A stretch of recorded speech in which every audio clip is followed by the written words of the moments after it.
Donde yo trabajaba en Casma, una comunidad llamada Cachipampa, cierto día nos enteramos que había fallecido un señor que era papá de un amigo de nosotros, de los profesores. El amigo se llamaba Julio. Y por la noche fuimos al velorio a acompañarlo, ¿no? Estuvimos aquí con mis amigos en la plaza de armas de acá principal del pueblo acá de Virú, del pequeño pueblo de Virú. Y, y con mis amigos estábamos jugando acá a la pelota. En la tarde, más o menos, fue de las 3 4 de la tarde. Y nos miramos que nuestras madres venían llorando hacia nosotros. Así que llegamos, un grupo de profesores, estaban gente de la comunidad sentados alrededor del féretro que se estaba velando. Y nos dijeron que uno de nosotros, o uno de nuestros amigos había tenido un accidente por acá cerca de acá del pueblo, en la carretera, en la entrada hacia el pueblo. Y bueno, cuando llegamos, bueno, fue una total desolación. Mi amigo estaba muerto, lo había atropellado el carro. Y yo me Y senté bueno, casi en un rincón, al rincón de la casa, el lugar donde estaba velándose el cadáver, y había una puerta de ingreso que entraba a otra pieza, ¿no? Pero esta puerta estaba cubierta por una y cortina. nosotros habíamos acordado que cada año íbamos a ir a visitarlo, el 24, el 24 de diciembre, porque esa fecha fue que sucedió el accidente. E íbamos al cementerio, acá en la Huaca Santa Clara, el cementerio, el cerro, donde él está ahí, donde está su tumba. Y entonces íbamos los 24, pero íbamos en la noche, como a las 12 de la noche, 1 de la madrugada. Y Éramos vimos como nosotros, los 6 7 profesores, más yo o también menos. lo vi, que pasó, una señora entró con una niña cargada y entró y salió sin la niña. Posteriormente avanzó a la hora, ¿no? Ya cerca de la medianoche, posiblemente haya sido, ¿no? Cuando de repente vimos que las cortinas se movieron como si alguien entrara o saliera. Entonces, en verdad que nos asustamos, yo me asusté y los profesores y todos los demás acompañantes también se asustaron. Entonces optamos por llamarlo a su hijo, a Julio, preguntando por él, ¿no? Así que le avisaron Y y que siempre queríamos íbamos hablar el con él. año, así, tras año. Pero en el cuarto año más o menos, eh, comenzaron a suceder cosas extrañas. Estábamos tomando ahí alrededor de su tumba, alrededor, y en su tumba hacia el cerro prácticamente es el último que está hacia arriba, y de ahí más arriba ya no hay nada. Está desolado, hay tierra, hay champas, hay piedras. Y como es de noche, no se mira muy bien por ahí. Y entonces estábamos tomando y comenzaron a tirarnos como unas champas, unas piedras. Y comenzaban a tirarnos cada día más, un poquito más, más, más. Y nos asustamos porque no había nadie más arriba. Estábamos solos. Entonces llamamos a Julio y nos dijo qué pasaba, ¿no? Entonces le dije, Julio, ¿quién está dentro? Yo le dije, ¿quién está dentro? Entonces él ha entrado al cuarto y salió, dijo, hay una niña que está durmiendo en la cama. Ah, eso es lo que hemos visto. Entonces él nos dice, ¿por qué? Le digo, porque las cortinas se han movido como si alguien entrara o saliera. Entonces él nos responde, nos dice, en ese cuarto ha dormido mi papá, el que había muerto. Y era de tomar aire afuera y volver a tomar aire afuera adentro. Y en lo que yo vuelvo, el fuego empieza a expandirse más. Y es lo que le contaba yo ayer acá, te digo, yo te digo, primo, capaz todo después cuando pasa todo este quilombo, es una cosa que hasta el día de hoy no entiendo. No me gusta acordarme, pero si te lo quieres te lo cuento así. Lo vi al diablo, lo vi a la forma del diablo en persona. Y le dije, si me venía a buscar a mí te va a cagar, perdón la expresión en la mesa, puto de mierda. Y agarro y tiro el plasma. En lo que tiro el plasma se enfoca todo el fuego adentro de la estufa y empiezo a ver cómo puedo apagarlo. Y ellos estaban afuera, pleno invierno, esa noche hace un frío de perno. Sí, en los pueblos se cree mucho eso, en el diablo. Básicamente en el carnaval, en el campo, siempre hay muerte, siempre. La gente se tienta con algo hermoso y eso hermoso es el diablo, porque te pinta quizás un camino que no existe, te pinta como que estás en el carnaval y vos estás solo. Incluso le pasó a un conocido en el carnaval que me han contado que el carnaval se había ido a otra casa para festejar, ¿viste? Y de esa casa pasaron a un salón. Entonces este muchacho se quedó atrás solo, tomadísimo, y él sentía que el carnaval estaba al lado de él, pero él estaba solo. Y él decía que era una fiesta increíble, todos bailando, cantando, todos festejando, era hermoso. ¿Y sabes dónde terminó? En una quebrada, atrapado con muchos yuyos, incluso habían como raíces de un árbol que había crecido y como era una quebrada, las raíces salieron para afuera. Y quedó atrapado ahí y nadie sabe cómo llegó ahí Y solo, después la ¿entendés? tía, con el tiempo, me comenta que en la familia esa donde vivía, en la casa donde vivimos actualmente, no sé si la señora, que era esposa del, viene a ser tío, primo de Félix Guaitima, en una parte de la casa hacía como curandera, pero no sabía si era curandera para el bien o para el mal, no se acuerda bien la tía. Y algo debe haber Cuando enterrado ahí. No pasaba mi sé, tía, mamá, digo yo, me pero viste acuerdo que cómo es la ella gente también acá. me lo contó, se escuchaba desde lo profundo de una quebrada como que le decía, ayuda, sáquenme, sáquenme de acá, ayuda. O decía como que no me toques, hijo de puta y todo eso, ¿viste?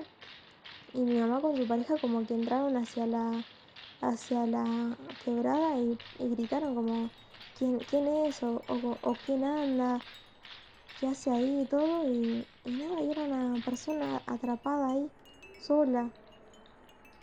Y dice que peleaba con alguien, y no sé, todo raro.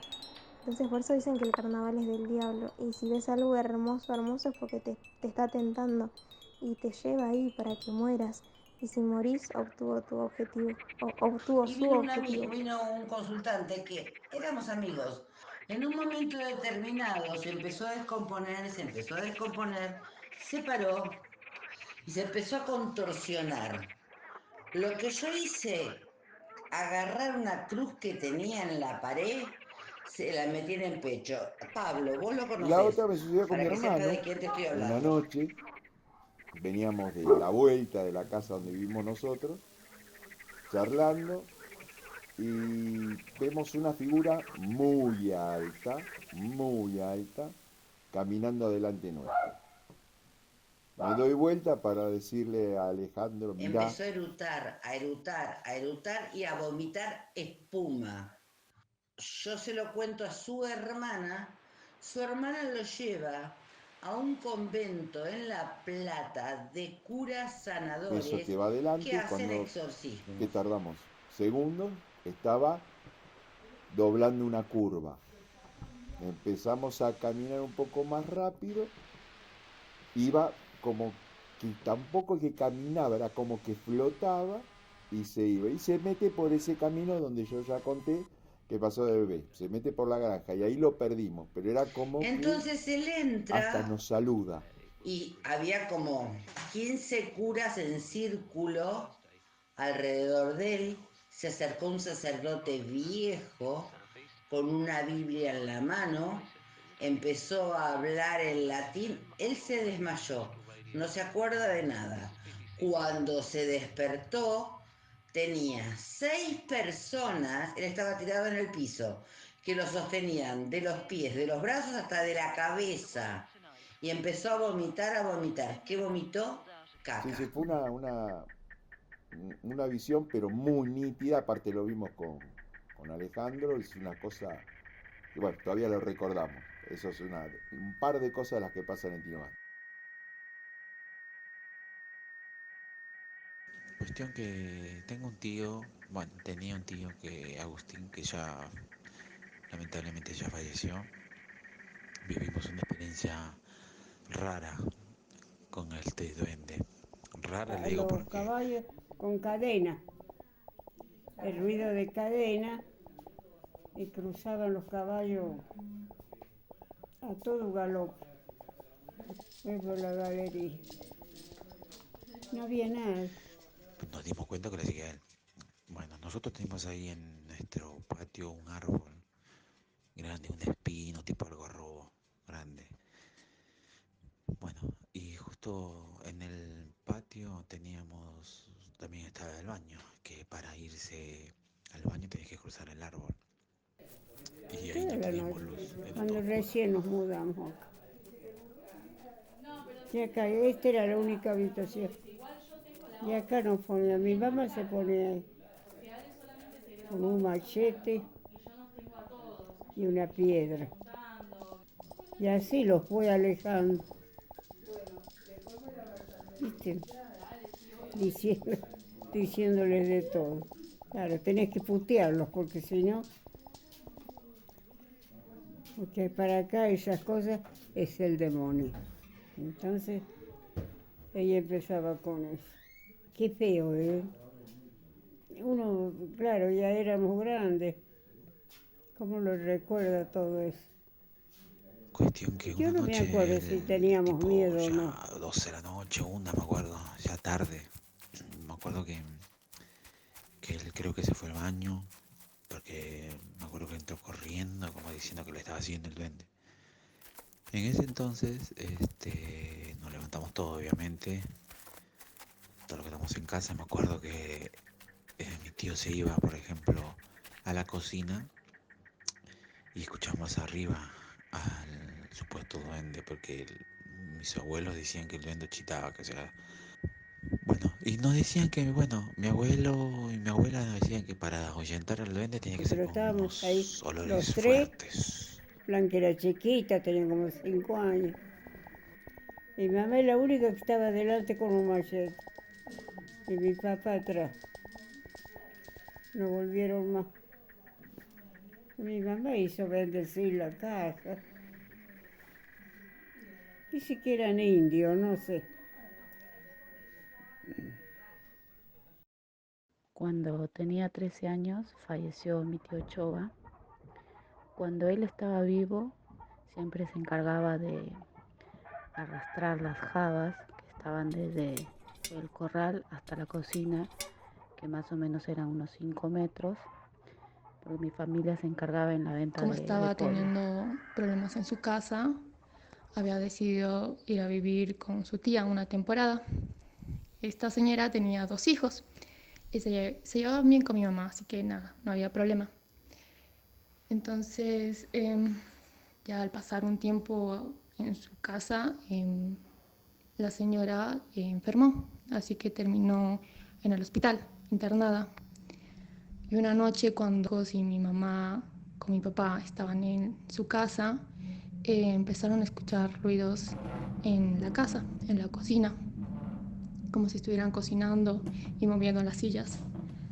Entonces, como mi papá era el único que no creía en ese tipo de cosas, decidió ir él a ver qué es lo que pasaba. Y cuando llegó ahí, vio una sombra. Él las arrastraba exactamente a las 4 de la mañana en punto. Él se levantaba y se encargaba de hacer ese trabajo. Luego nosotras, mis tías, mi abuela y yo, nos levantábamos para ayudarle a él a separar los pollos. Pasó como unos 3 días, obviamente se hizo el velatorio y después seguimos con la rutina que siempre hacíamos diariamente. Pero siempre era a las 4 que escuchábamos que las jabas eran arrastradas por alguien y los pollos escuchábamos cómo se alborotaban, eh, y era raro porque no había otra persona que hacía eso, más que ya nos estábamos encargando entre mi abuela y mis tías. Entonces mi abuela nos decían, aún no salgan de la habitación, esperemos, porque está mi hijo haciendo su trabajo y él está retirando ya sus pasos. Porque ella decía, mi abuela, que el alma regresa a retirar sus pasos, regresa por donde él estuvo. Y fue lo único que vio. Así que volvió junto con mi mamá y les había contado, nada, que solo vio una sombra y de la nada le empezó a salir sangre de la nariz. Obviamente los ruidos siguieron por unos minutos más, pero después ya pararon. Y al día siguiente, cuando fueron al hospital, la señora había muerto. Así que mi mamá y sus primos llegaron a la conclusión de que había sido la señora que había ido a despedirse de sus hijos.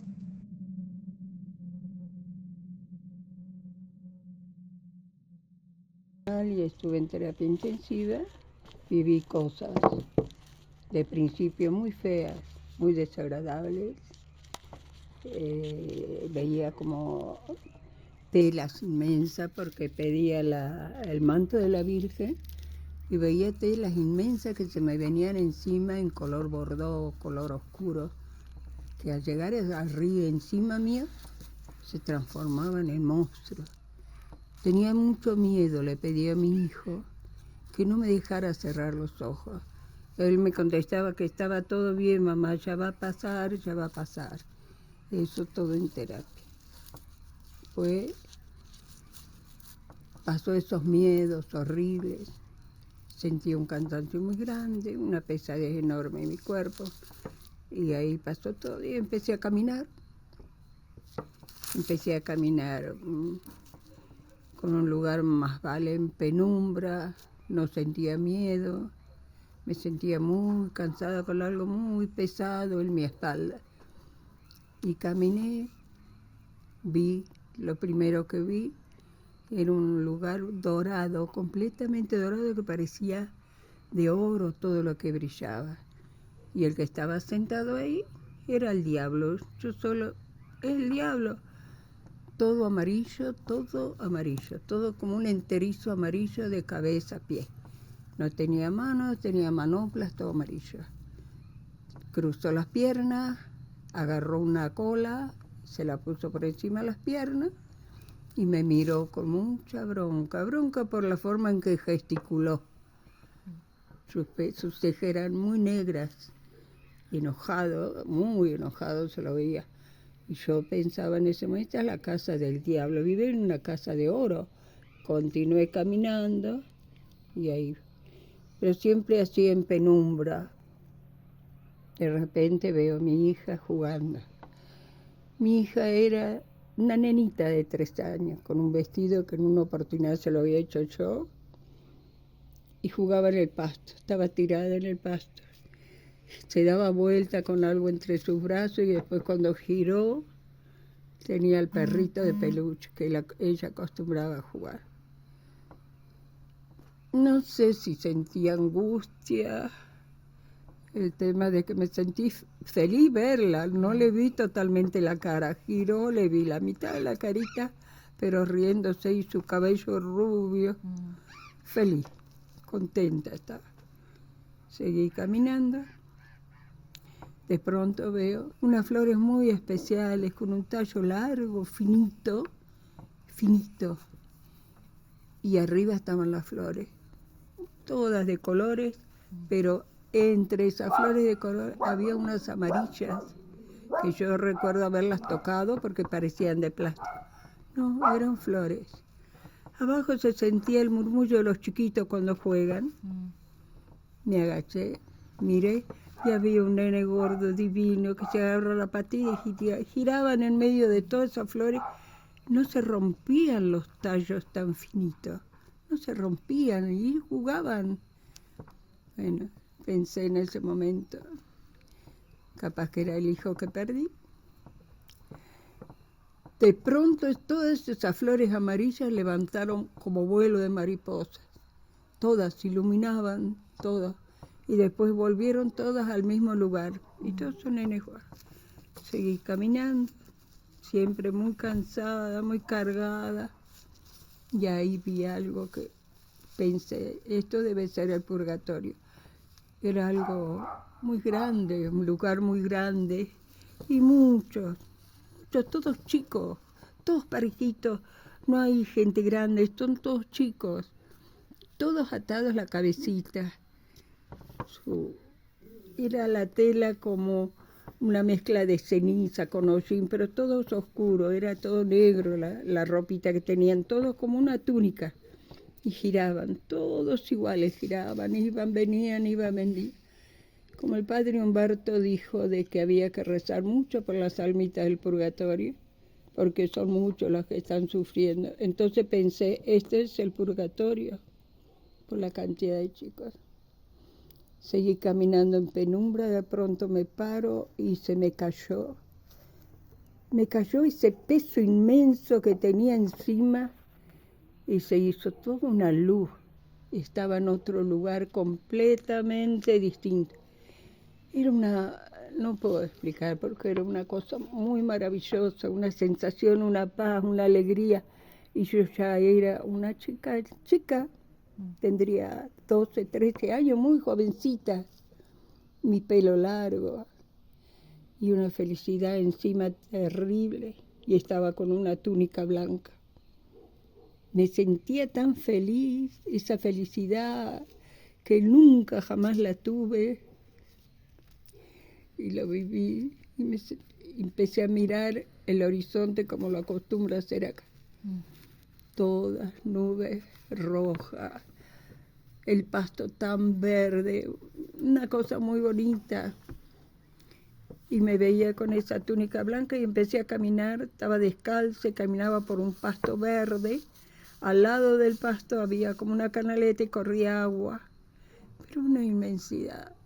De repente, si mirando el horizonte en ese momento apareció una figura de una persona, pero yo ya después caminaba detrás de una persona, presentía un hombre, no le vi la cara, me acuerdo de la estatura y todo, era muy grande, era alto y caminaba delante mía. Tenía una túnica, un color más bien gris clarito, y yo me pegué más a él, estaba más feliz todavía y caminaba más pegada a él. Sabía que era un hombre, pero no le vi la cara. ¿No? Y de repente me agacho, porque me veía todo mojada la túnica, y quería ver cómo estaba la túnica de él. Y ahí en ese momento él dio el paso y le vi su pie. Y sí, me dije, es un hombre y será Jesús.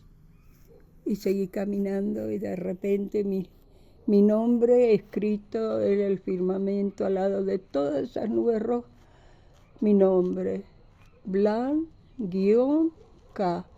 y el grito desgarrador de mi hermana llamándome.